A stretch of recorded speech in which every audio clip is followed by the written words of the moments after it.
recientemente publicado. Tuve la oportunidad de estar presente en su lanzamiento en la parroquia de San Juan de Letrán. Su autor es el padre Fray Manuel Uña, un gran amigo, una persona a quien admiro y respeto mucho. Y le dio por título a su texto Vivir a corazón abierto, memorias de un sembrador. Muy justo título. Y es un libro lleno de reflexiones que apuntan al mejoramiento humano, que apuntan al amor, a los valores, que apuntan a la necesidad de comprender la misión de la vida y realizarla. Y en su epígrafe 3 de la segunda parte, hay una anécdota, comienza el epígrafe con esta anécdota que les leo. Recordaré mientras viva la respuesta del adolescente joven a una pregunta que le formuló Monseñor Ángel Suquía en la Sierra de Filabres, en el norte de Almería. ¿A dónde va el camino? Este camino. Padre, este camino que usted tiene delante lleva desde Albós a Murcia, pero el camino no se mueve, está quieto, hay que andarlo. Y desde aquí el dominico amigo nos entrega un axioma aleccionador. Acertar con el camino es tan importante como caminar.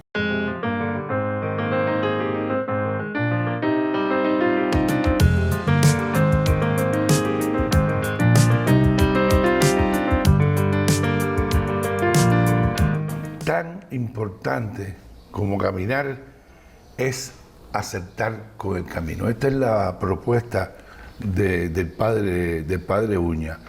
De alguna manera, digámoslo así, el asunto no es solo caminar, el asunto es saber por dónde caminar, es decir, seleccionar el camino que nos lleva al cumplimiento de nuestros propósitos, de nuestras metas, que nos lleva de la mejor manera posible hasta allí. Y por eso esta es una reflexión importante que se ubique en cualquier ámbito de nuestra vida, porque entre otras cosas se habla de decisiones, se habla de decidir caminar, cierto, pero decidir sobre todo por dónde caminar, cuál es mi camino, cuál es nuestro camino.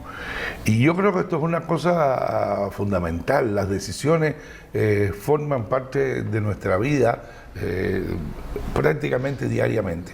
Estamos siempre tomando decisiones y a veces tomamos decisiones racionales, bien pensadas, argumentadas, decisiones que entendemos, que comprendemos y que sabemos los riesgos y los beneficios de tomar esas decisiones, pero en otras ocasiones lamentablemente no es así. En otras situaciones tomamos decisiones apresuradas, tomamos decisiones sin contar con todos los elementos, tomamos decisiones movidos incluso por decisiones ajenas, movidos incluso por formas psicológicas de contagio entre las personas, y nos montamos entonces en un camino que no necesariamente debería ser nuestro camino o que no necesariamente nos lleva al cumplimiento de nuestros propósitos. Entonces yo quería que marcáramos, ¿verdad?, de alguna manera procesos importantes vinculados a la toma de decisiones acertadas, a la toma de decisiones, diríamos así, estratégicas, que es efectivamente la decisión de por qué camino andar, cuál es el camino que yo quiero para mí, para los míos, para la gente con quien yo comparto la vida. Y yo creo que el primer punto, un punto esencial, es entender la situación en la que estamos y en la que estamos siendo de alguna manera invitados o estamos sintiendo la necesidad de tomar una decisión, ¿no? Es decir, una decisión es un proceso, una decisión es una suerte de conjunto de procedimientos, ¿verdad? No es sencillamente el acto de decir esto es lo que voy a hacer, sino hay un proceso que lo antecede. Y como parte de ese proceso está la idea de entender la situación. Si nosotros no tenemos claridad en la situación en la que estamos, si nosotros no tenemos claridad en lo que está provocando esta invitación, está favoreciendo esta invitación a tomar una decisión, nosotros podemos cometer errores fundamentales. Como les decía antes, muchas veces en la situación en la que nos encontramos, pues nos convoca a malestar, nos convoca a irritación, nos convoca a molestias diversas, ¿verdad? Y uno dice, ¿qué va? Tengo que acabar con esto, tengo que resolver esto, tengo que salir de aquí. Y esa es la emoción hablando. Pero la emoción no es una razón suficiente para tomar una decisión. A ese me siento mal, no me siento a gusto, me siento incómodo, tengo que hacer un cambio en mi vida, le sobreviene inmediatamente, le es imprescindible una segunda pregunta. ¿Cuánto de la situación está marcando mi decisión y cuánto de la decisión está marcado por mis metas, por mis propósitos, por lo que yo quiero? Estoy llamando la atención sobre la necesidad, insisto en esto, de evitar decisiones apuradas, decisiones marcadas por una situación personal en la que nos encontremos, decisiones marcadas por emociones encontradas, por sensaciones de malestar, porque por lo general no son buenas decisiones. Porque estas situaciones, estas emociones que se movilizan, de alguna manera producen un punto ciego en lo esencial, que son nuestras metas, nuestros propósitos, lo que queremos, a dónde queremos llegar. Bien, y este es un paso importante. Una segunda idea fundamental en la toma de una decisión es, bien, tomo esta decisión, la realizo y voy a llegar a un cierto punto en mi vida. Voy a llegar a una cierta condición distinta, podemos decir nueva, en mi vida. Es esa condición, la condición que favorece justamente el cumplimiento de mis metas, de mis propósitos, de mis sueños, de mis ansias. Es decir, verdaderamente esa decisión va a marcar un cambio favorable con respecto a la situación que provocó la toma de decisión.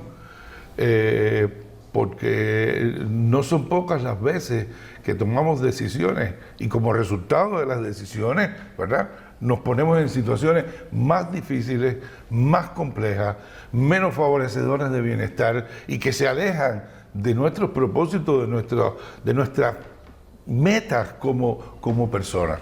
Entonces, tengo que saber desde qué condición estoy partiendo y cómo esa condición puede estar influyendo en la toma de mi decisión, pero también tengo que saber a dónde voy a llegar y cómo ese lugar de llegada mejora o no, modifica o no el punto de partida.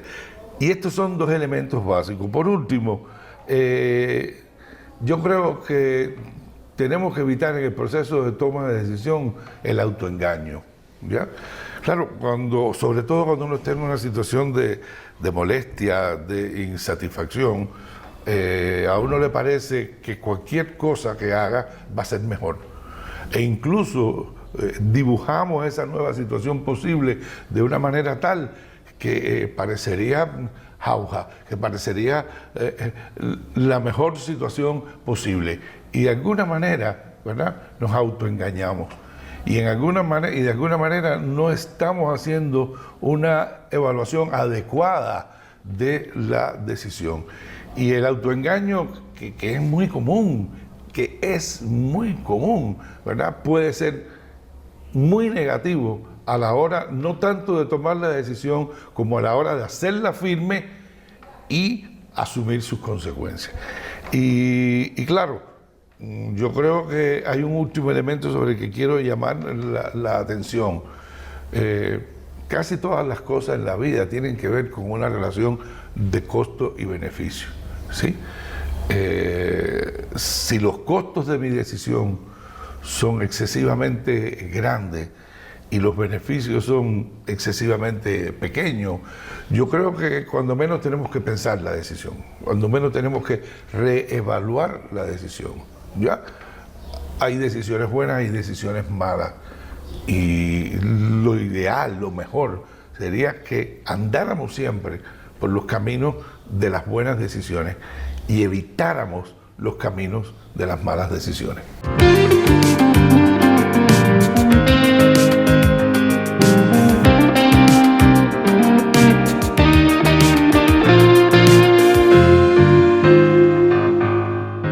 Es cierto que casi siempre se tiene una segunda oportunidad para corregir una decisión equívoca, o incluso para tomar una decisión que en su momento no tomamos, es decir, que la postergamos. Pero lo que no podemos olvidar es que vida sí tenemos solamente una. Dice Mario de Andrade en un hermoso poema: tenemos dos vidas, solo que la segunda comienza cuando te das cuenta que solo tienes una. Entonces no hay que precipitarse, hay que andar con paso firme y seguro, hay que construir certezas de cómo caminar y de qué camino escoger. Esta es una clave para ser, insisto, certero en la selección del camino. Mi propuesta: no lo deje para la segunda vida, hágalo ahora, vale la pena.